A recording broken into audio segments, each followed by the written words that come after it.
Hi viewers, welcome to our channel. ప్రస్తుతం మనతో పాటు దాము బాలాజీ గారు సీనియర్ జర్నలిస్ట్ ఉన్నారు. వారితో ఒకసారి మాట్లాడదాం. సార్ నమస్కారం. సార్ పాకిస్తాన్ పైన ఉగ్రదాడి జరిగింది, దాదాపు 22 మంది సైనికులు చనిపోయారని చెప్పేసి వార్తలు వస్తున్నాయి సార్. మరి ఎవరు ఈ దాడి చేసిన ఉగ్రవాదులు ఎవరు? మామూలుగా ఉగ్రవాదాన్ని పాకిస్తానే ప్రోత్సహిస్తుంది, మరి ఇప్పుడు దాడి చేసిన వాళ్ళు ఎవరు? దీని వెనకాల ఏమన్నా మోదీ గారి ప్రభుత్వం ఏమన్నా ఉందా? మీరేం చెప్తారు దీనికి సంబంధించి? పాకిస్తాన్ ఉగ్రవాదాన్ని ప్రోత్సహించే మాట వాస్తవమే, కానీ ఉగ్రవాదాన్ని ప్రోత్సహించే దేశాల్లో కూడా ఉగ్రవాదం అనేది ఉంటుంది. సో సో పాకిస్తాన్లో కూడా for example last year 1000 attacks ఉగ్రవాద దాడులు జరిగాయి. దాదాపు ఇప్పటి వరకు పాకిస్తాన్లో ఉగ్రవాద దాడుల్లో 80,000 మంది చనిపోయారనేది మనకు లెక్కలు చెబుతున్నాయి. కాబట్టి పాకిస్తాన్లో కూడా ఉగ్రవాద దాడులు మన దేశం కంటే ఎక్కువ ఉన్నాయి. అయితే ఇక్కడ పాకిస్తాన్లో ఇప్పుడు వస్తున్న వార్త ఏంటంటే నిన్నని కాదు, నిన్న ఒక వీడియో వైరల్ అవుతుంది. ఆ వీడియోలో ఏముందంటే పాకిస్తాన్లో మిలిటరీ కాన్వాయ్ మీద అటాక్ జరుగుతుంది. ఆ అటాక్లో 22 మంది మిలిటరీ పర్సన్స్ చనిపోయారు అని చెప్తున్నారు. సో అసలు ఎవరు ఈ దాడి చేశారు, దీని వెనక భారత్ ఉందనేది కూడా పాకిస్తాన్ వాళ్ళు ఆరోపిస్తున్నారు. సో ఇది ఎవరు చేశారు, ఎందుకు చేశారు, వాళ్ళ పూర్వపరాలు మాట్లాడుకుందాం. పాకిస్తాన్లో బేసిక్గా ఇంటర్నల్గా మనకి ఇక్కడ ఎట్లయితే మావోయిస్టులు ఉన్నారో అక్కడ పాకిస్తాన్లో ఏంటంటే 2 రకాల ప్రధానంగా మిలిటరీ సమస్యలు వాళ్ళకి ఉన్నాయి. ఒకటి బెలూచిస్తాన్ రెబల్స్ అటాక్స్ రెగ్యులర్గా చేస్తున్నారు. పాకిస్తాన్ మిలిటరీ మీద కావచ్చు, ఇతర ప్రాంతాల మీద సూసైడ్ బాంబింగ్స్ కూడా చేస్తున్నారు. So that is number 1. Number 2 వచ్చి టీటీపీ అంటారు. టీటీపీ అంటే తెహ్రక్ ఈ Taliban Pakistan.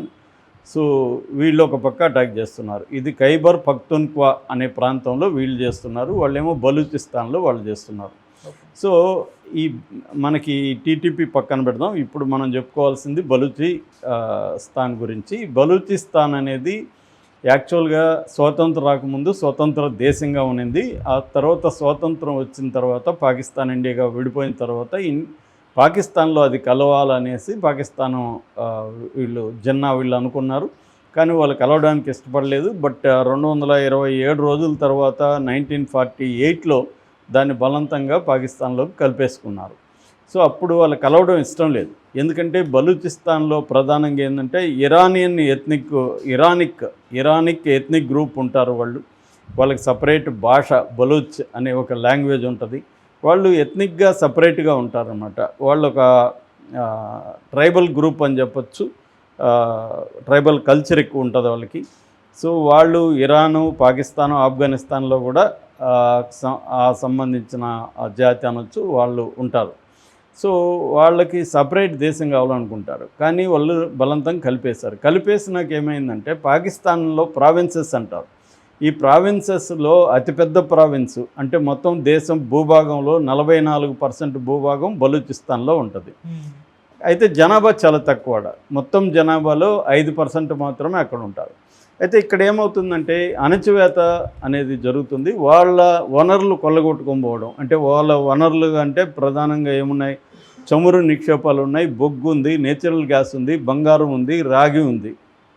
For example సూయి gas field అనేది వెరీ పాపులర్ అక్కడ. తర్వాత రికో డిగ్ మైన్స్ అనేవి ఉన్నాయి. వీటిలో నుంచి మొత్తం తీసుకెళ్ళిపోతుంది. కానీ సంపద డిస్ట్రిబ్యూషన్లో వీళ్ళకి అన్యాయం జరుగుతుంది. అట్లాగే పొలిటికల్ రిప్రజెంటేషన్లో కూడా బలూచిస్తాన్ ప్రజలకి న్యాయం జరగట్లేదు.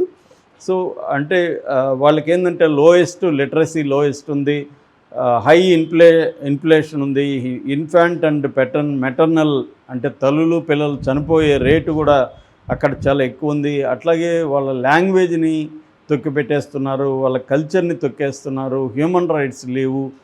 ఇది దానివల్ల ఏమవుతుందంటే బలూచిస్తాన్లో మెల్లగా తిరుగుబాట్లు అనేవి మొదలైనాయి. అది ఇటీవల కాలంలో పెరిగాయి.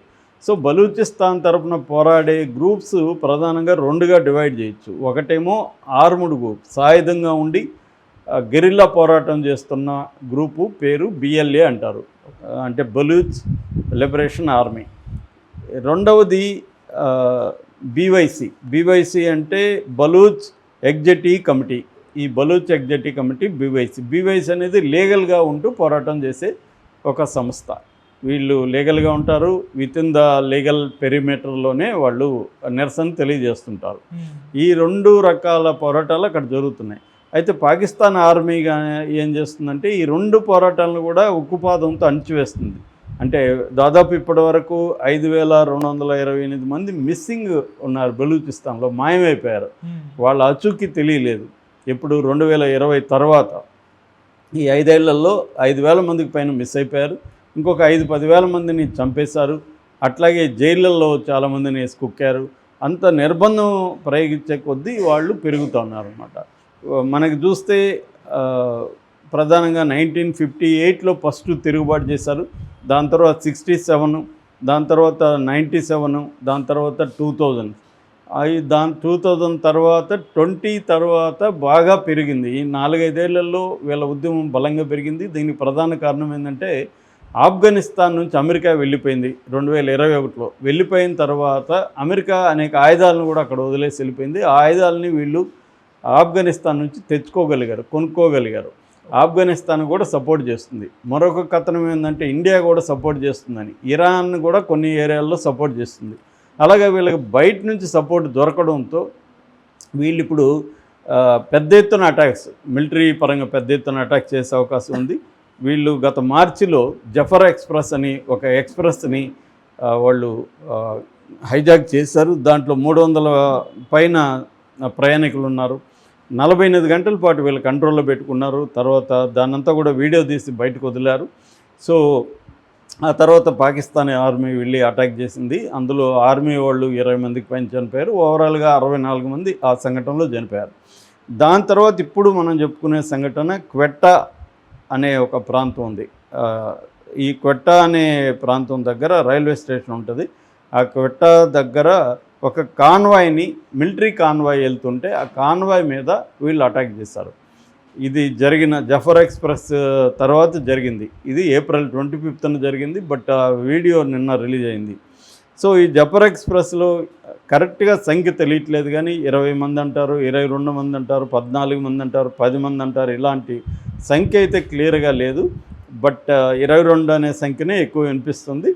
సో పాకిస్తాన్ ఆర్మీని మేము చంపామని వీళ్ళు చెప్పుకుంటున్నారు, పాకిస్తాన్ ఏమో మేము రెబల్స్ని చంపామని వాళ్ళు చెప్పుకుంటున్నారు. ఎందుకంటే ఎక్కడ అటాక్స్లో పాకిస్తాన్ ఆర్మీ చనిపోయినా ఆ లెక్కలు బయటికి చెప్పట్లేదు పాకిస్తాన్. అంటే గవర్నమెంట్ దాచిపెట్టేస్తుంది. సో ఇండిపెండెంట్ ఎంక్వైరీ చేసి తెలుసుకునే పరిస్థితి లేదు. అందుకని 2 వెర్షన్సే ఉంటాయి. ఒకటి బలూచిస్తాన్ ఆర్మీ వెర్షన్, రెండోది పాకిస్తాన్ ఆర్మీ వెర్షన్. ఈ 2 మనకు కనబడుతుంటాయి. సో ఇది ఈ Quetta and Jaffar express kidnap వెనక మోడీ ప్రభుత్వం ఉందని పాకిస్తాన్ ఆరోపిస్తుంది. ఎందుకంటే మోడీ ప్రభుత్వమే దీనికి సంబంధించిన ఎక్విప్మెంట్ కానీ, రాకెట్ లాంచర్స్ కానీ, తర్వాత ఐఈడి అంటారు, అంటే ఇంప్రొవైజ్డ్ ఎక్స్ప్లోజివ్ డివైస్. మన వాళ్ళు మావోయిస్టులు కూడా ఇవి ఎక్కువ వాడుతుంటారు. ఐఈడి ఇవన్నీ ఇప్పుడు కూడా దీన్ని ఐఈడి పెట్టే పేల్చారనమాట. ఈ ఐఈడి కూడా రిమోట్లో పేల్చవచ్చు. సో ఇప్పుడు ఆ టెక్నాలజీ వచ్చేసింది. మామూలుగా అయితే ఐఈడి మందుపాత్రలు అనేవి వైర్ కనెక్షన్లు ఇచ్చి పేలుస్తుంటారు మావోయిస్టులు. ఇప్పుడు అవి రిమోట్ టెక్నాలజీ కూడా వచ్చేసి రిమోట్లో ఆ కాన్వాయ్ మీద పేలుళ్ళు జరిగాయి, దాంట్లో చనిపోయారని చెప్తున్నారు. సో ఇదొక రకమైన బలూచిస్తాన్లో ఒక వార్ కైండ్ ఆఫ్ సిచ్యువేషన్ ఉంది. రెండవది అక్కడ చైనా కూడా యాక్టివ్గా ఉంది.